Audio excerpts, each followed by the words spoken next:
എന്നാലും അമ്മ ഈ വാഴയുടെ കൊപ്രയുടെ പൂ കൊണ്ട് ഇങ്ങനെ ജാതി ബജ്ജി ഉണ്ടാക്കി തരുന്നു ഞാൻ വിചാരിച്ചില്ല കേട്ടോ. സംഭവം എന്തായാലും കലക്കിണ്ട്.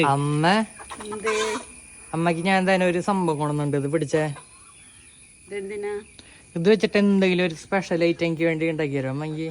നമുക്ക് ഈ വാഴക്കൊമ്പ് വെച്ചിട്ട് ബജ്ജി ഉണ്ടാക്കാം. അമ്പോ അത് പൊളിക്കും. അപ്പൊ അതിനായിട്ട് നമുക്ക് ഈ പൂവ് ഇങ്ങനെ എടുക്കണം. ഇതിന് ഇനി നമുക്ക് ഇത് ഓരോന്ന് എടുത്തിട്ട് ഈ ഭാഗം ഈ ഒരു തണ്ടുണ്ട് അതും കളയണം. ഈ ഭാഗം അങ്ങനെ നമുക്ക് എല്ലാത്തിൻ്റെയും കളഞ്ഞെടുക്കാതെ. ഞാൻ ഇതിന് ബാറ്റർ തയ്യാറാക്കാനായിട്ട് കുറച്ച് കടലമാവും അരിപ്പൊടിയും കൂടെ നമുക്ക് മിക്സ് ചെയ്തെടുക്കാം. ഈ മാവിലേക്ക് കുറച്ച് മുളക് പൊടി ഇടാം, ആവശ്യത്തിന് ഉപ്പിടാം, ആവശ്യത്തിന് വെള്ളം ഒഴിച്ചത് കലക്കിയെടുക്കാം. ഇനി നമുക്ക് ഈ ഓരോ പൂ എടുത്തിട്ട് ഇങ്ങനെ ബാറ്ററിൽ മുക്കിട്ട് ചൂടായ എണ്ണയിലിട്ട് വറുത്തുകൊണ്ട് നമ്മുടെ ബജ്ജി ഇത് റെഡി ആയിട്ടുണ്ട്. നമുക്കിത് കോരി മാറ്റാം. അമ്മ ഇതേനപ്പോ വാഴപ്പൂ ബജ്ജി പിടിച്ച ഞാൻ ഒരെണ്ണടുത്ത് കഴിച്ചു.